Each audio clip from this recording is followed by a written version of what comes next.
नमस्कार।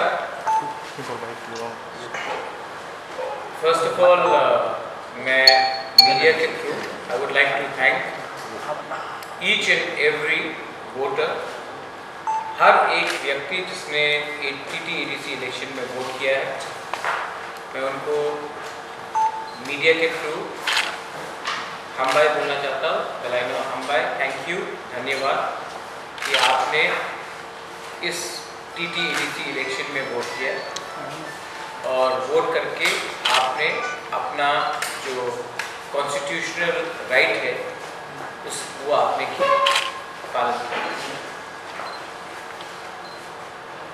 मीडिया से मैं एक बात बोलना चाहता हूँ कि ये जो पोलिंग टर्नआउट हुआ है त्रिपुरा में, इस शायद पूरे इंडिया में अगर आप देखेंगे क्या हो रहा है बंगाल में, असम में, पुडुचेरी, तमिलनाडु में, तो त्रिपुरा में सबसे हाईएस्ट टर्नआउट हुआ है, वो भी TT-EDC इलाके में।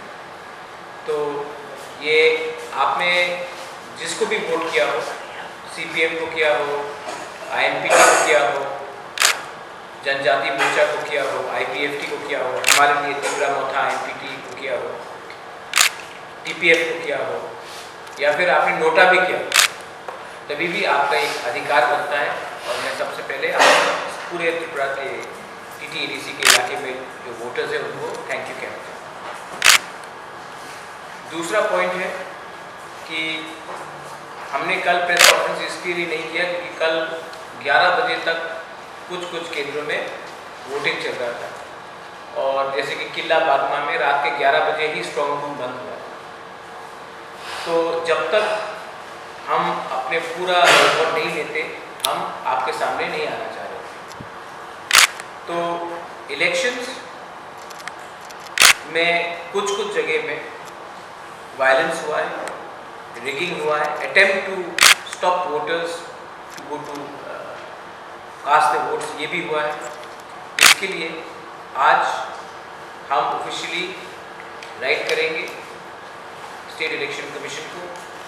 उसके बाद हमारा जो प्रॉब्लम्स है, क्योंकि आप देखेंगे कि स्पेसिफिकली कुमलुम में 1-2 जगह में प्रॉब्लम हुआ, आमतली गोलाघाटी में काफ़ी जगह में प्रॉब्लम हुआ, पेगरजला में प्रॉब्लम हुआ, बोरीपुर मोरतली में प्रॉब्लम हुआ। आप देखेंगे कि हमारे कैंडिडेट INPT के जो है दानसर दुर्गा, उसको सिरेचुरी मनोबंगल में पीटा गया, उसकी सिक्योरिटीज़ को मारा गया।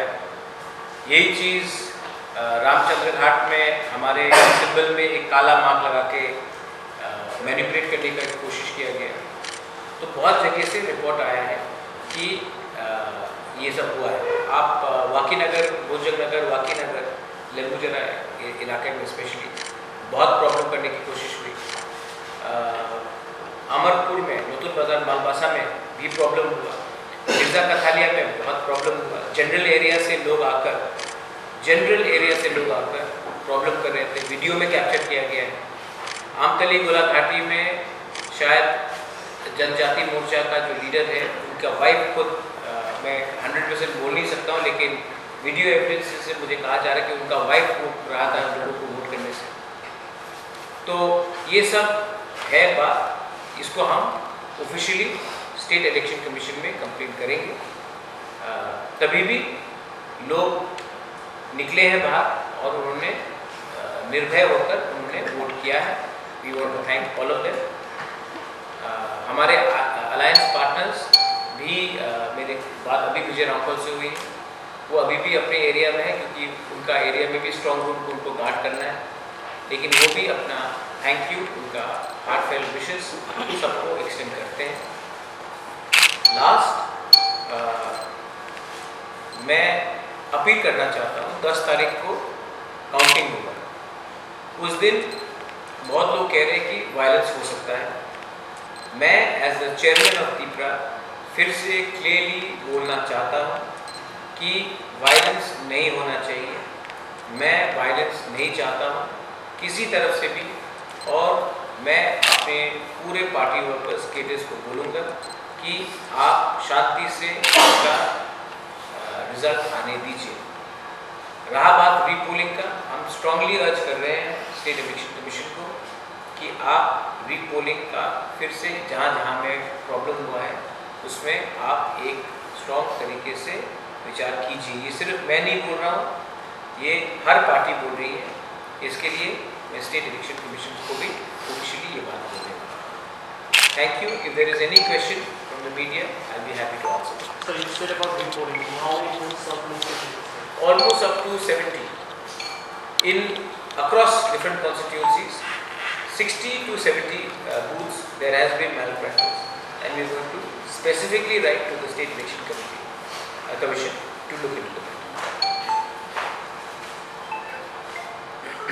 And a candidate being picked up also. Sir काल टिप्पण बहुत लोगों को रोका गया।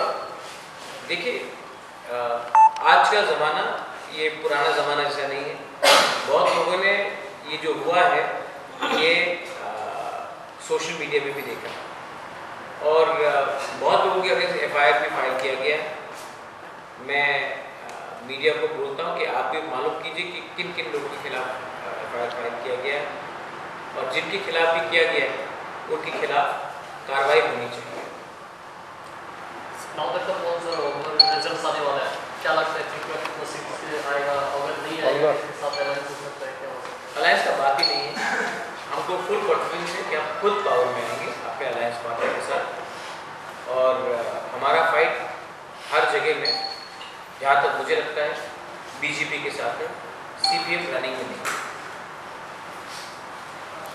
कल एक प्रेस कॉन्फ्रेंस में CPM के जो स्पोक्सपर्सन इलेक्ट्रॉनिक कन्वेनर उन्होंने कहा अगर ऐसा सिचुएशन आता है कि टीपरा मतलब they fall short of the majority, they will think of extending support to Tifra. Will Tifra go in talk with CPM? किसने ये बात किसने कहा?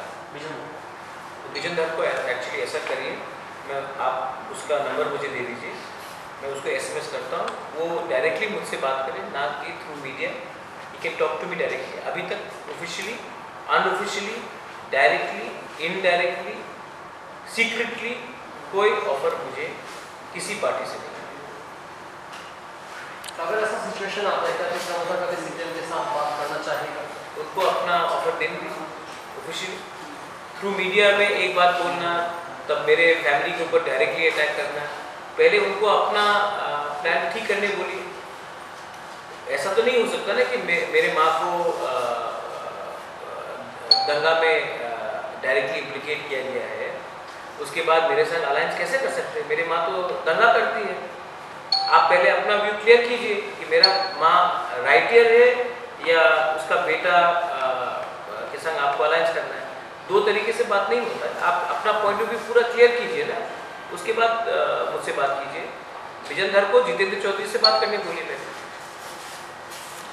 सर कल जो एडीसी एरिया में जो वोटिंग हुआ था, हर जगह पे पुलिस का जो इंतजाम किया गया, आप पुलिस था थोड़ा जो पुलिस इंतजाम किया गया है जी ड्यूटी में, आप क्या संतुष्ट है इसमें? नहीं, ऐसे कि आप प्रेस लोग यहाँ पे मेरे सामने 15 प्रेस लोग, दो ही आदमी सवाल पूछता है तो प्रेस ने काम किया कि नहीं किया वो अलग बात है ना।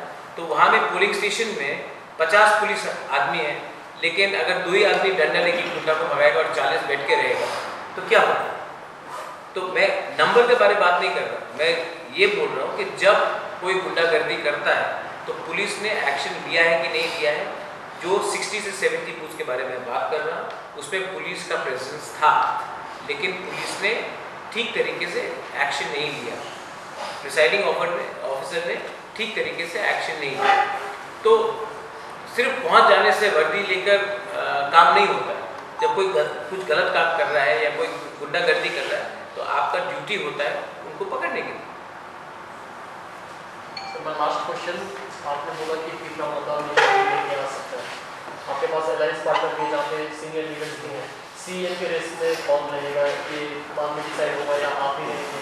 नहीं, वो तो क्लियर है।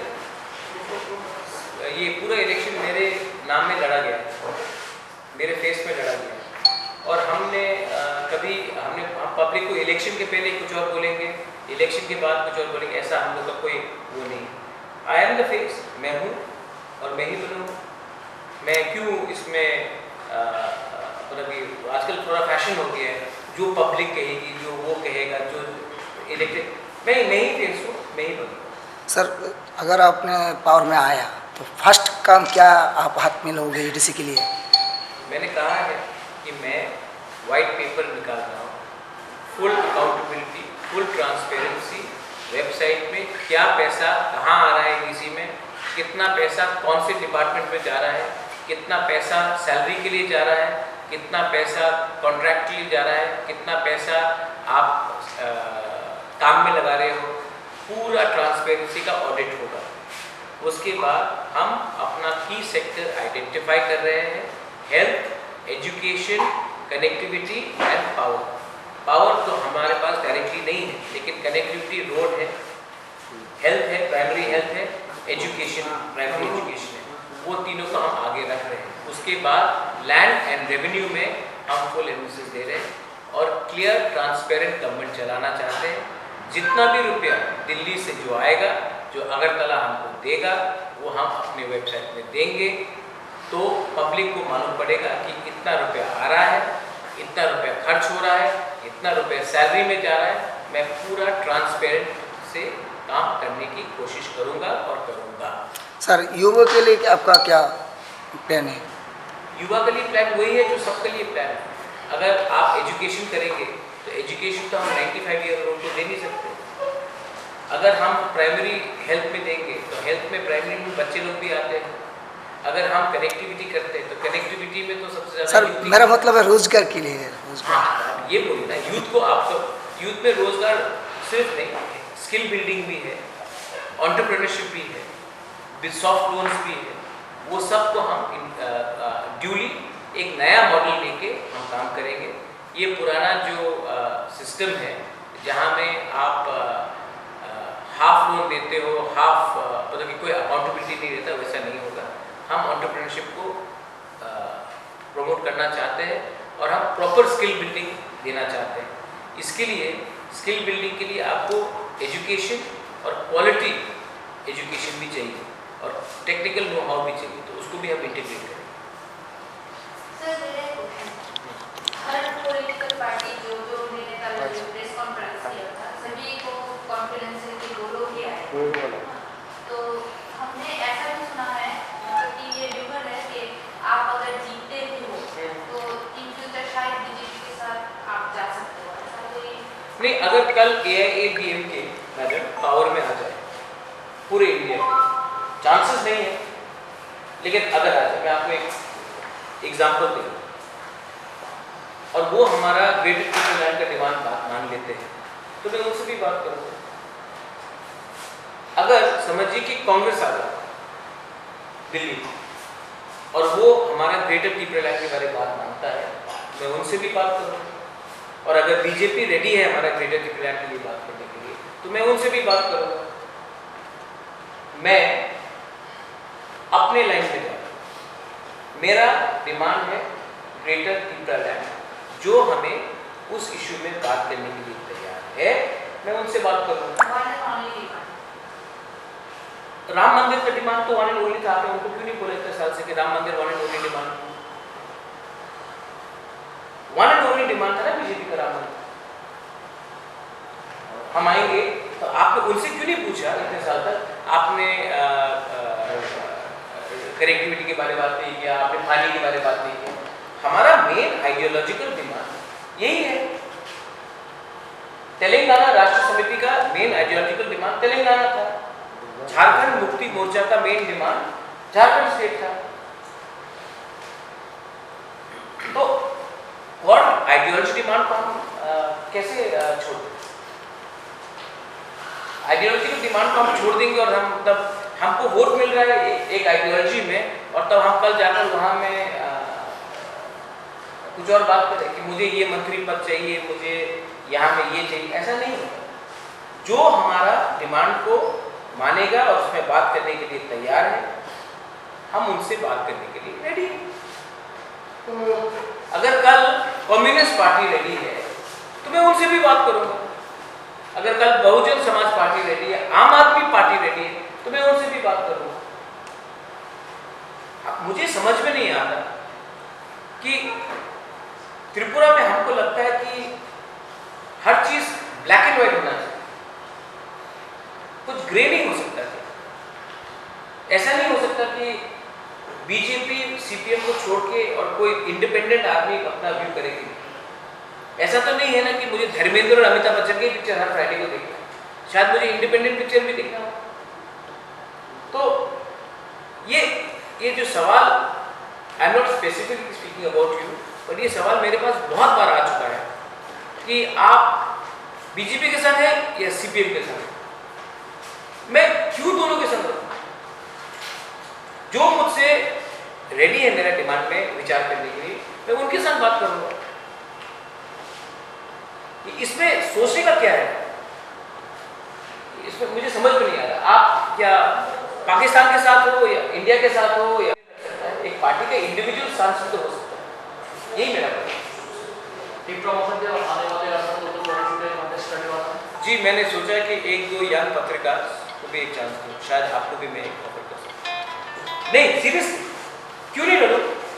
क्यों पिपरा मथा, जहाँ अगरतला में इतना हमारे इंडिजिनस लोग हैं, हम क्यों नहीं लड़े? और उसका ये मतलब नहीं कि सिर्फ इंडिजिनस को टिकट दे, कोई दूसरा भी हो जो हमारे इशू से सिंपैथाइज करता हो, जो हमारे लोगों के साथ जुला मिला हो, मैं उनको क्यों मौका नहीं दूँ? क्यों नहीं लड़ूँ? एकदम लड़ेंगे, और लड़ेंगे भी तो वोट काटने के लिए नहीं, लड़ेंगे भी तो जीतने के लिए लड़ेंगे।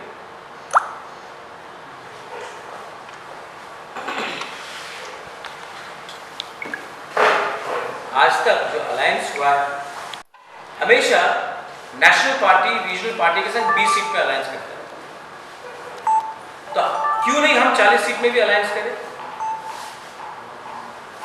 ये क्या मैसेज भेज रहे हैं कि सिर्फ 20 सीट में ही अलायंस होगा और 40 सीट में अलायंस नहीं होगा? क्यों? क्योंकि जनजाति सिर्फ जनजाति के बारे में बात करें, ये गलत मैसेज है। हमको लगता है कि हमको सब जगह में बात करना चाहिए, मुसलमान के लिए बात करना चाहिए, बंगाली के लिए करना चाहिए, जो हिंदुस्तानी है उनके लिए करना चाहिए, जो नेपाली है, जो मणिपुरी है, इतने साल से यहाँ में, सबके लिए बात करना चाहिए। ये जो आइडिया है कि हमें सिर्फ यहीं तक हमारा सीमा बंद होना चाहिए, ये गलत बात है। हमारा सीमा 20 सीट से भी बाहर निकलता है। और आज I am telling you again, हम इलेक्शन कमीशन से मिलेंगे, ऑफिशियली हम बोल रहे हैं, और उसके बाद हम पुलिस से भी मिलकर रिक्वेस्ट करेंगे कि 10 तारीख को शांति से काउंटिंग हो। हम नहीं चाहते हैं कि इलेक्शन के बाद कोई वायलेंस हो, कोई दंगा हो, और जो कॉमन पीपल है जिसका कोई पॉलिटिक्स से लेना देना नहीं है, आपने वोट किया बस, आपका कोई पार्टी होल्डर नहीं है, पोजीशन होल्डर नहीं है, उनको कष्ट नहीं होना चाहिए। 10 तारीख को इलेक्शन खत्म होने के बाद हमने ये भी देखा है कि त्रिपुरा में कोरोना बढ़ रहा है और हम स्टेप्स नहीं ले रहे, तो हमको लगता है कि इसका भी हमको अभी ध्यान देना चाहिए। 2 तारीख के बाद पश्चिम बंगाल में इलेक्शन खत्म होगा, उसके बाद पूरा इंडिया लॉकडाउन करने से शायद देरी हो सकता है। इसके लिए हमें 10 तारीख के बाद बहुत रिस्पॉन्सिबली काम करना है, एक साथ होकर काम करना है, तू मैं नहीं, एक सिंगल यूनिट करके। कोरोना मुझे मेरे पार्टी वर्ग को भी लगेगा, बीजेपी को भी लगेगा, सीपीएम को भी लगेगा, कांग्रेस के भी 2-3 लोग जो बचे हैं उनको भी लगेगा। इसके लिए हमें ये सब एक संग ही करना है। Thank you.